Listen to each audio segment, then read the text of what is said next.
우리가 지금 그 예수님의 사역에 대한 것을 보고 있습니다. 누가복음 4장에 있는 대로 예수님이 사역하신, 예수님 설교 중에 가장 짧은 설교라고 말씀을 드렸는데, 사실 그 설교의 내용은 단순히 이 모든 말씀이 내 귀에 이루어졌도다 하는 말씀밖에 안 했어요. 그런데 그 앞에 내용이 바로 4장 18절에 주의 성령이 내게 임하셨으니 이는 가난한 자에게 복음을 전하게 하시려고 내게 기름을 부으시고 마음이 상한 자를 고치며 나를 보내서 포로된 자에게 자유를 선포하며 눈먼 자에게 다시 보게 함을 전파하며 눌린 자를 자유롭게 하고 하는 그 내용이 있습니다.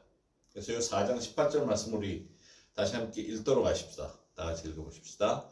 주의 성령이 내게 임하셨으니 이는 가난한 자에게 복음을 전하게 하시려고 내게 기름을 부으시고 마음이 상한 자를 고치며 나를 보내사 포로된 자에게 자유를 선포하며 눈먼 자에게 다시 보게 함을 전파하며 눌린 자를 자유롭게 하고.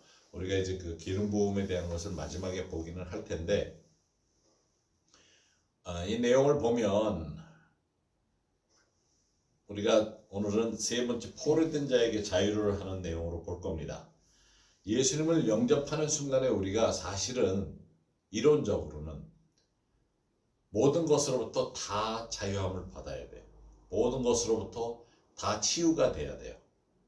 또 그게 신학적으로 이론적으로 주장하는 사람들도 있어요. 예수님 영접하는 순간에 나는 모든 문제가 해결이 됐다. 근데 그럴까? 진짜 우리가 지금 살아가는데 상처도 이상 안 받고 상처 주지 않고 완전히 자유한 가운데 살고 있나 하는 생각을 해보게 되죠. 그런데 그렇지 않은 것 또한 알죠. 그래서 지난주에 그 멍든 것에 대해서 이야기를 하면서 상처받는 것이 마음이 깊은데 멍이 드는 것이 완전히 찢어지고 깨어지고 멍든 것을 이야기를 했는데, 그것을 치유해 주시고 회복시켜 주시기 위해서 예수님이 오신 목적이 있다고 했습니다. 그 시작이 예수님이 오신 것은 구원으로부터 시작됐다고 이야기를 했습니다. 특히 우리가 영적인 삶을 살고자 하는 영적 사역으로 쓰임을 받고자 한다면 어쩌면 가장 중요한 것이, 특히 영적으로 더 성숙해가고 예민해지고 깊은 자리로 가려면 내 마음의 깊은 곳에 완전히 치유돼야 되는, 그리고 묶인 것에 완전히 자유해야 되는 그런 필요가 있다고 생각을 합니다. 왜냐하면 우리가 예수님을 마음 깊은 곳에 모시고 살기 때문에 그래요. 그런데 아직 예수님한테 허락해드리지 않았다면 그 내용을 좀 예수님께 허락해드릴 필요가 있다고 생각을 합니다. 우리가 예수님을 모셔드리면서 처음에는 주님 그러고 부르지만 사실 우리가 주의 종이라고 그러면서 주의 일을 하려고 합니다. 근데 예수님은 우리를 나는 내가 종이 되는 것보다는 친구가 되기를 더 원한다는 말씀을 하시면서 더 가까운 관계로 발전하기를 원하십니다. 그래서 우리가 지금 이 누가복음 4장 말씀을 공부를 하고 있는 건데, 자, 우리가 예수님을 영접을 할 때, 구원을 받을 때 믿음으로 했다면 사실 마음의 깊은 상처도, 또 우리가 오늘 보려는 포로된 자에게서 자유를 얻는 것도 믿음으로 해야 됩니다. 그런 사실 그 시간을 필요로 하는 것도 맞는데, 예수님의 사역의 5 영역에 대한 것을 우리가 지금 보면서 오늘 이제 포로된 자에게 자유를 하는 내용을 볼 텐데, 이 질문을 한번 던질 수가 있어요. 그렇다면 그리스도인도 묶인 채 살아갈 수 있나? 포로가 될 수 있나 하는 거죠. 우리가 포로가 된다? 나는 예수님 영접하고 나서 자유해. 그렇게 이야기할 수 있지만 글쎄 그런가? 그래서 여기 보면 자유를 선포를 해주는데, 이 선포라는 말씀이 성경에 반복적으로 하기 때문에 그 포로된 자에게 자유를 선포한다는 말보다는 그냥 자유를 해서 선포가 동사를 반복적으로 쓰지 않고 있는 것처럼 보이지만, 선포한다는 말은 예수님이 말로서 선포해 주셔야 우리가 자유함을 얻는다는 이야기도 됩니다. 그 내용이 왜 중요한가 하면, 예수님이 우리를 향해서 창조를 하셨잖아요. 말씀으로 모든 걸 창조하신 분이시거든요. 그래서 우리 안에 네가 자유하다 하는 말씀을 해주시고 치유받았다 하는 그 말씀이 선포될 때 우리 안에 새로운 일이 창조가 된다는 거죠. 상처받은 곳이 회복이 되고 특별히 묶인 곳이 풀려나는, 포로가 됐는데 자유함 받았다 할 때는 더 이상 종이 아닌 풀려나는 것을 이야기합니다. 그래서 그것을 우리가 창세기 1장에서 볼 수 있는데, 빛이 있으라 할 때 빛이 있었고 빛을 만드시려고 막 비비고 아무것도 안 하셨어요. 그냥 말씀으로. 그래서 오늘 이 내용을 보면서 예수님이 내게 포로가 된 것을 향해서, 묶인 것을 향해서 자유하다 하는 음성을 여러분들이 들으시길 바라요. 성경에 보면 믿는 사람이 묶일 수 있다는 것에 대해서 이야기를 하는 내용들이 있습니다. 그런데 문제가 우리가 묶인 것을 부인하는 것 때문에 묶인 것에서 못 풀려날 수 있어요. 그래서 첫 번째 우리가 묶인 것에 대한 부인에 대한 내용을 볼 텐데, 우리가 잘 아는 말씀 중에 요한복음 8장 32절에 내 말에 거임, 너희가 내 말에 거하면 참으로 내 제자가 되고 진리를 알지니 진리가 너희를 자유케 하리라. 이 말씀 우리 인용 많이 해요. 근데 이 말씀의 배경이 어떤지를 보면 하는 생각이 들 겁니다. 그래서 그 앞절 8장 31절 말씀을부터 보면, 그러므로 예수께서 자기를 믿는 유대인들에게 이르시되, 자, 이게 예수 믿는 사람들한테 말씀하시는 거예요. 예수 믿는 사람들에게 말씀하시면서 너희가 내 제자가 되려고 하면 진리를 알아야 된다. 근데 진리를 알지니 너희가 진리 가운데서 그 진리가 자유롭게 해준다 하는 말씀을 합니다. 너무도 우리가 잘 아는 말씀이고 많이 인용하는 말씀이라 이거 그렇지.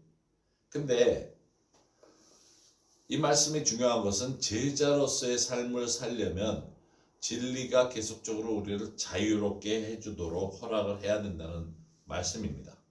그런데 그 다음 절의 반응이 너무 재밌어요. 그들이 대답하되 우리가 아브라함의 자손이라 남의 종이 된 적이 없거늘 어찌하여 우리가 자유롭게 되리라 하느냐. 자, 이 예수 믿는 사람들이에요.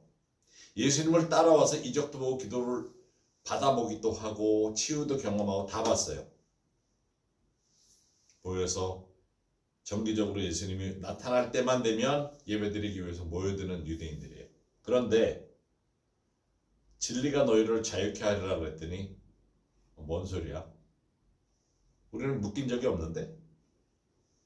근데 여러분들 성경 한 번만이라도 읽어보신 분들이 있다면, 아니 유대인들은 밤낮, 이스라엘 민족들은 묶여 있었잖아요. 밤낮 침략당하고 조공바치고 블레셋 사람들한테 조공바치고, 그것보다도 이스라엘 민족 자체가 민족을 이루는데 어디서부터 이뤄요? 이집트에 이민 갔다가 72명이 이민 갔다가 완전히 다 그 다음 세대가 400년 동안 종이 돼가지고 살고 있었죠.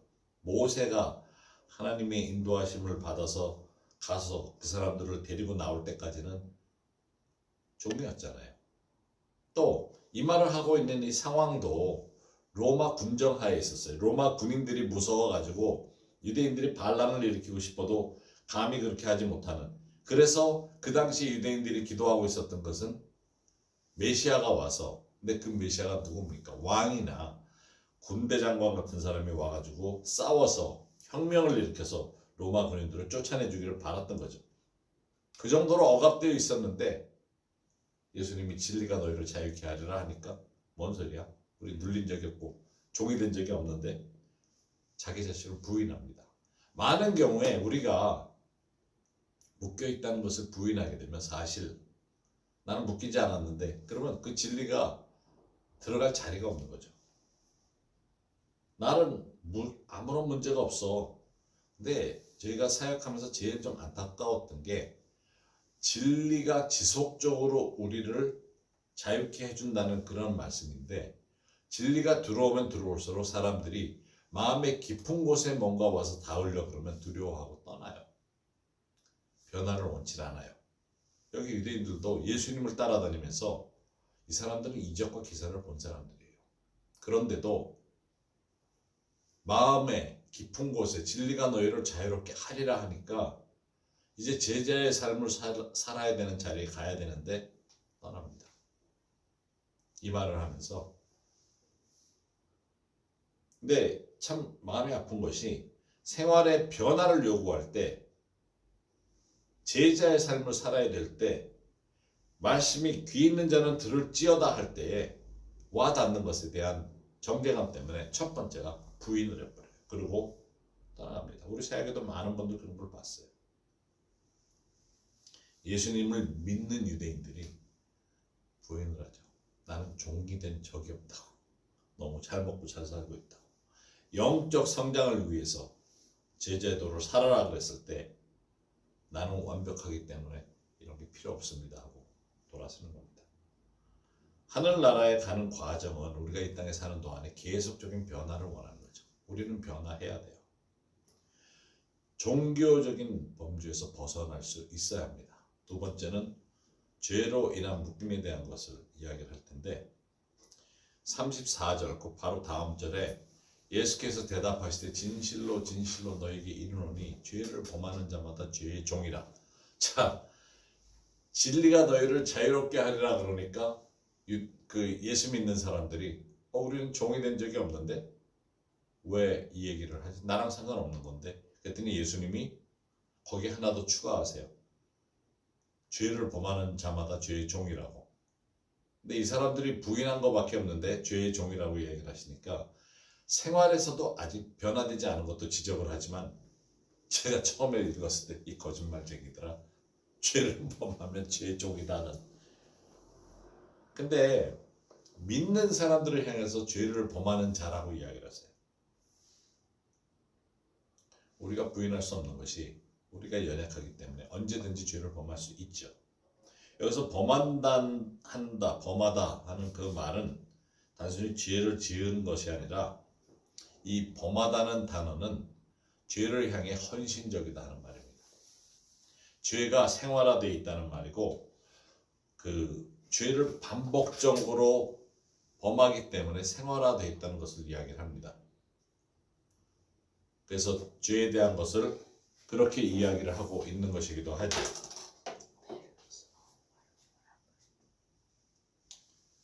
그래서 그 말씀을 우리가 보면서 주의 말씀대로 우리가 살아가야 되는 것을 우리가 찾아갈 때에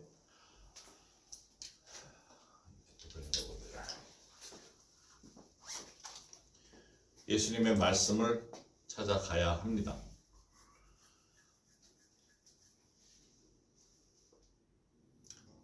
죄로 인한 묶인 것, 속박된 것, 종이 된 상태를 말하는데, 그것을 우리가 볼 때에 죄로 인해서 묶였다는 건 속박된 것, 죄를 범한다는 것은 그 죄가 우리로 하여금 반복적으로 짓게끔 만드는 자극도 하기 때문에, 심지어 죄를 숨기려고 하는 그런 모습에서 나오는 것을 이야기하고 있는 겁니다. 우리를 자유롭게 하신다는 것은 죄로 인해서 포로가 되고 생활화된 것에서부터 풀려나고 자유롭게 만들어 주실 수 있다는 것을 이야기를 하고 있습니다.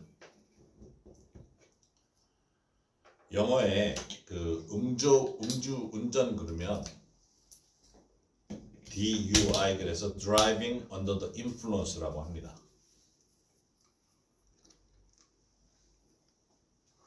Driving Under the Influence 그러는데,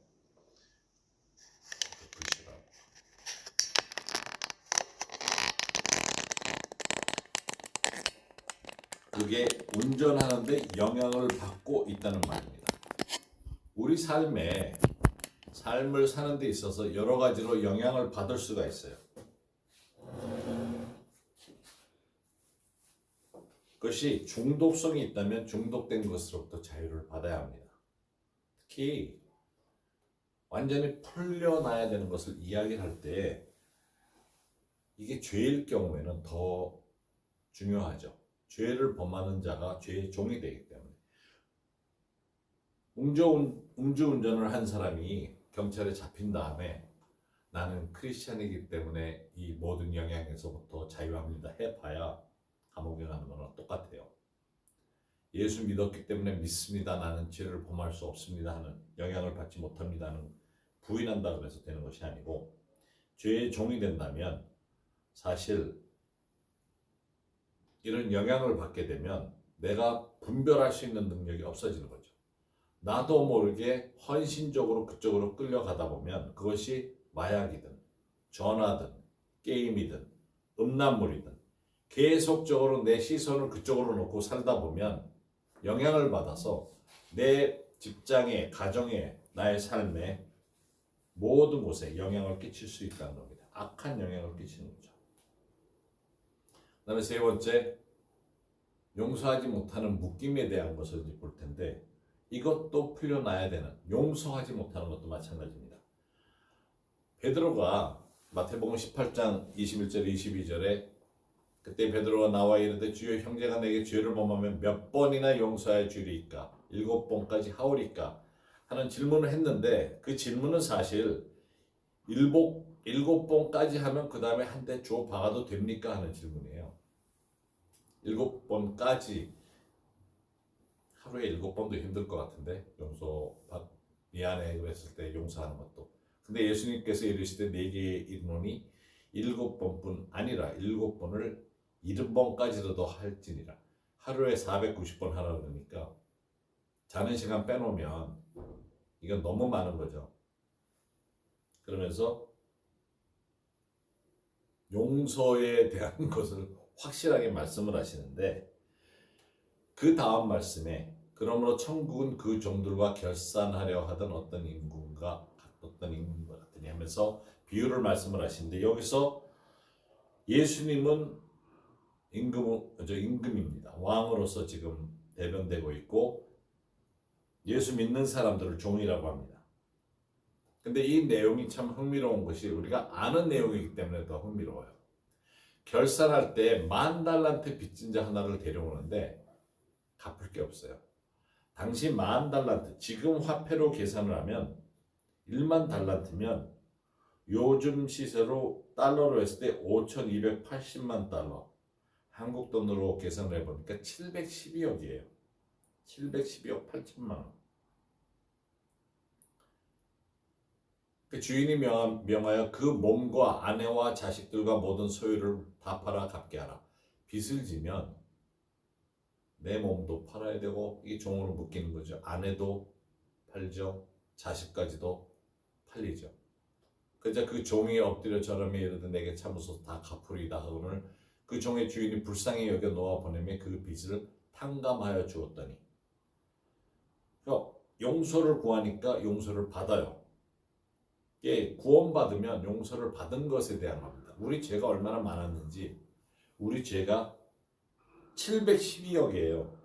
근데 용서를 받았어요. 그런데 돌아서서 나가면서 그 종이 나가서 자기에게 100데나리온 빚진 동료 한 사람을 만나요. 이 100데나리온은 달러로 하니까 44불 한 6만 원 정도 돼요. 712억 8천만 원을 용서받아 빚을 탕감을 해줬는데 나가서 너 이리 와봐. 6만 원 너 지난 며칠 전에 빌린 거 내놔. 안 주니까 목을 붙들어요. 빚을 갚으라고. 그러면서 그 동료가 엎드려 간구하여 나에게 참아주소서 갚으리다 하되 허락하지 아니하고 이에 가서 그가 빚을 갚도록 옥에 갖다, 경찰에 갖다 넘겨버려요. 6만 원 때문에. 저는 6만 원 때문에 경찰에 데려가도 안 넘길 것 같은데 그 당시에는 넘길 수 있었나 본데, 그 동료들이 그것을 보고 몹시 딱하여 여겨 주인에게 가서 그 일을 다 알리니 이에 주인이 그를 불러다가 말하되 악한 종아, 내가 빌기에 내가 네 빚을 전부 탕감하여 주었거늘 용서를 너는 받았는데도 내가 너를 불쌍히 여긴 것 같이 너도 내 동료를 불쌍히 여김이 마땅하지 아니하냐 하고, 주인이 노하여, 예수님이 그 빚을 다 갚도록 그를 옥졸에게 넘긴다. 자, 712억 8천만 원을 다 갚을 때까지 넘겨요. 여기서 옥졸은 마귀를 이야기하죠. 근데 우리가 아는 그런 그냥 뭐 감옥 지키는 사람, 그런 내용이 아닙니다. 크리스천의 용서가 얼마나 중요한지를 이야기를 해주는데, 너희가 각각 마음으로부터 형제를 용서하지 아니하면 나의 하늘 아버지께서는 너희에게 이와 같이 하시리라 하면서 옥졸은 막인데 그냥 허락을 하신다는 거죠. 자, 여러분들 삶의 생활에 늘 고통이 있고 힘들고 왜 내 삶을 이렇게 힘들어야 하는 사람들은 한번 돌이켜볼 필요 있어요. 이 옥졸들이 나를 괴롭게 하고 어우 사탄이 날 너무 괴롭게 해요. 그러면 왠지를 한번 봐야 돼요. 이 옥졸은 단순히 그냥 감옥을 지키는 사람이 아니라 요새는 뭐 정치범들 뭐 이런 사람들 감옥에 피신하러 들어가기 위해서 뭐 가는 것처럼 얘기들을 하는데 뭐냐면 그 특별히 가서 황제 대우를 받는 사람들이 있어요. 그건 뭐 범죄라 그러기도 하는데 옛날의 욕조는 그런 게 아니고 감옥에 들어오면 일단 두들겨 패기부터 한대요. 일단 정기적으로 아침 시작부터 거기에 있는 게 얼마나 일단 들어오면 힘든 건지를 알게끔 확실히 알게끔 해주는 게 옥졸이 하는 일이에요. 그래서 옥졸은 일단 들어오면 죄값에 대한 것뿐만 아니라 괴로움을 늘 주죠. 뭐 아침에 나와 그러면 두들겨 맞고 들어갔다가 조금 쉬게 놔뒀다 또 질질 끌려서 방에 들어갔다가 깨어나면 또 끌고 나와서 뒤로 때려주고 바로 그 옥졸이 영적인 악령을 이야기합니다. 그래서 예수님을 믿었는데도 내가 너무 마귀의 시험에 뭐 있는 사람들을 사실 돌이켜 봐야 돼요.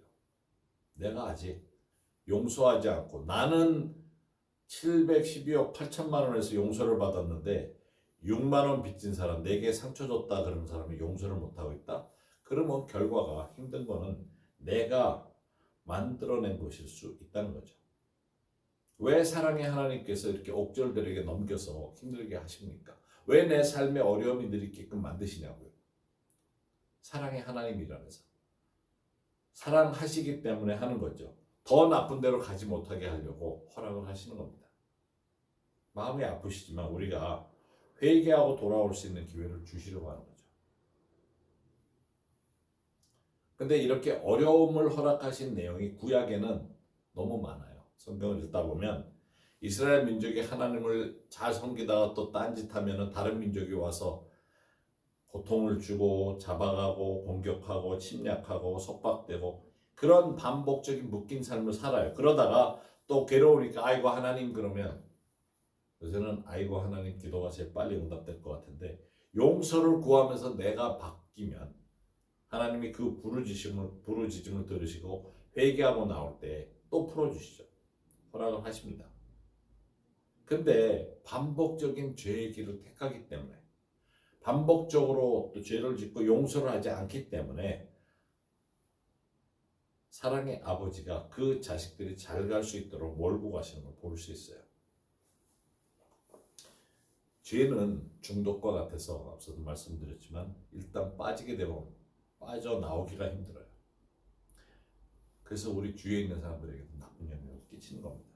그렇기 때문에 그것을 아시는 아버지께서 나로 인해서 다른 사람에게 나쁜 영향을 끼치지 못하게 하기 위해서 감옥에 갖다 넣었듯이 옥졸들에게 고통을 받게끔 그래서 아이고 못 살겠다 주님 어떻게 하면 됩니까? 그리고 회개하고 나오게끔 허락하시는 게 있어요. 예수님이 오셔서 그런 죄의 속성에서부터 벗어나게끔 하기 위해서 풀어주기 위해서 죄로부터 자유함을 받기 위해서 진리를 알지니 진리가 너희를 자유롭게 하리라는 말씀을 선포하는 겁니다. 그래서 우리가 벗어나도록 기회를 주신다는 걸 기억해야 됩니다.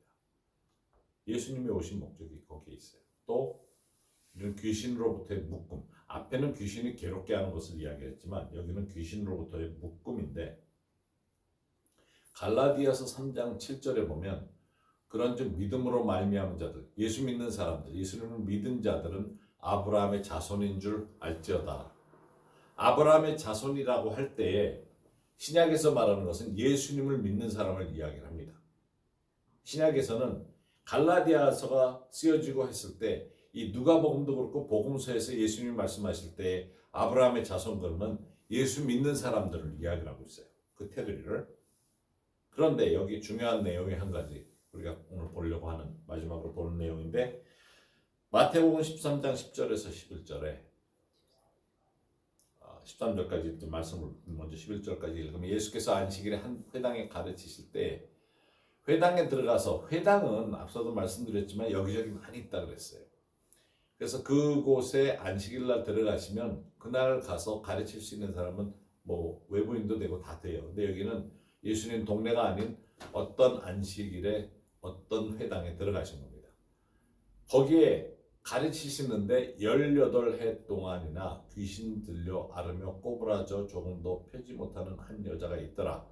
예수께서 보시고 불러 이르시되 여자여 내가 네 병에서 놓였다 하시고 안수하시니 여자가 곧 펴고 하나님께 영광을 돌리는지라. 여기 보면 놀라운 게 귀신 들려 앓고 있다 그랬어요. 저희가 치유를 위해서 기도할 때 귀신을 대적하며 기도합니다. 뭐냐면 많은 경우에 병이 귀신으로부터 온 경우가 있어요. 병이 예수님의 이름으로 치유함 받아라 그랬을 때 낫는 병이 있는가 하면 귀신을 쫓아야 낫는 병도 있어요. 여기 보면 18해 동안 귀신이 들려서 앓고 있었어요. 자, 귀신이 들렸다는 것이 예수님을 믿지 않는 사람이 귀신이 들어가서 영혼을 붙드는 것과는 조금 다른 내용을 여기 이야기를 하고 있습니다. 귀신에 의해서 병을 앓고 있는 사람이에요. 근데 몸이 꼬부라져 있어요. 펴지도 못할 정도로. 귀신에 의해서 병을 앓고 있었던 거죠. 근데 예수님이 여자의 내가 네 병에서 놓였다 하고 말씀을 해주시고 안수하시죠. 그러자 여자가 곧 펴요. 몸을 핍니다. 그런데 그 반응이, 이 회당장이 이게 모르는 사람이 와가지고 안식일 날 설교하다 말고 병 고치는 것을 화를 냅니다. 회당장이 예수께서 안식일에 병 고치는 것을 분내어 무리에게 이르되 일할 날이, 그러니까 예수님이 설교자로 서가지고 보니까 여인이, 그 회당에 들어가면 여인들은 저 뒤쪽에 있어요. 남자들만 안에 들어와 있고 뒤쪽에 칸막이가 있는. 근데 보였던 거죠, 예수님. 그래서 그 여자에게 가서 손을 얹으신 건데, 너무 놀라운 것은 이 회당장 말이 일할 날이 6일 동안 있는데 왜 하필이면 오늘 와가지고 고침을 받냐고, 안식일에 하지 말 것을 했다고 이야기를 하는 겁니다. 그 예수님 지금 뭐 하셨어요? 말씀하셨잖아요. 일도 아니고. 안수한 게 일이고 여자가 꼬부렸다가 몸을 핀 게 일이에요. 이 지금 회당장이 이야기하는 것은 예수님이 하신 일은 손을 얹은 것도 일이라는 얘기고, 18년 동안 18해 동안 몸이 귀신 들려서 펴질 못할 정도로 구부러진 사람이 몸을 핀 자체가 일이라는 거예요. 이게 말이 안 되는 거죠. 그러니까 예수님께서, 주께서 대답하여 이르시되 외식하는 자들아, 이게 통틀어서 회당장뿐만 아니라 몽땅 통틀어서 너희가 각각 안식일에 자기의 소나 나귀를 외양간에서 풀어내고 이끌어 가서 물을 먹이지 아니하느냐. 그러면 18해 동안 사탄에게 매인받은 이 아브라함의 딸을 안식일에 이 매임에서 푸는 것이 합당하지 아니하냐. 자, 여기서 중요한 것이 아브라함의 딸, 아브라함의 자손. 다시 얘기해서 이 여인도 예수님을 믿는 사람을 지적하고 있어요.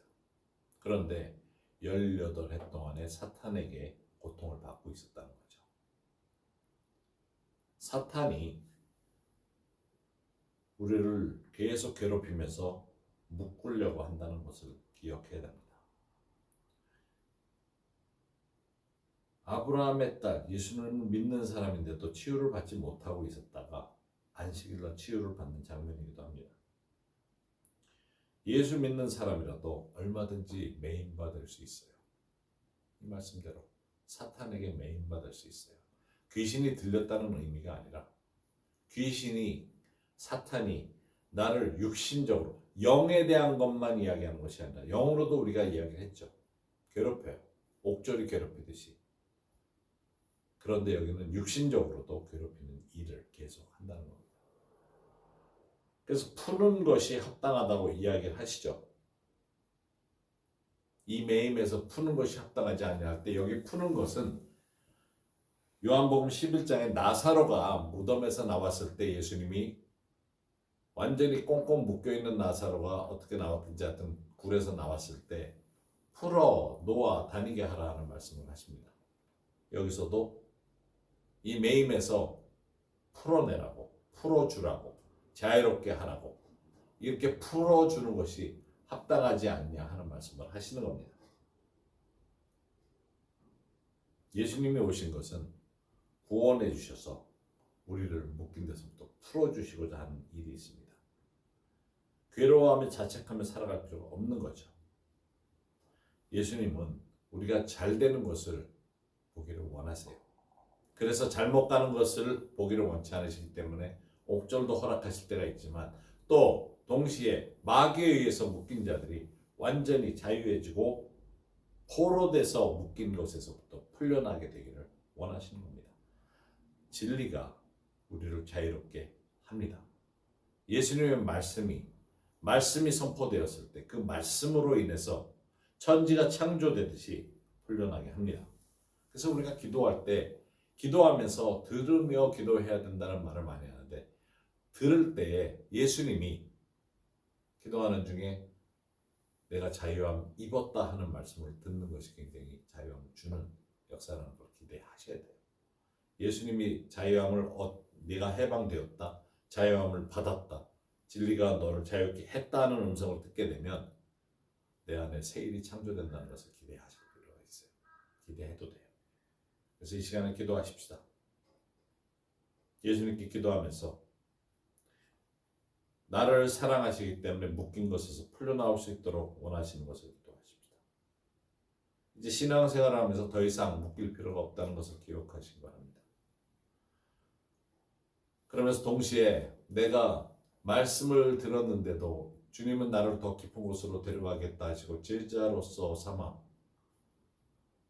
진리를 통해서 자유하게 해주시고자 하는데 그것을 거부하고 내가 인정하지 않았고 반복적으로 죄를 범하는 자리에 있는 것도 용서를 구하십시다.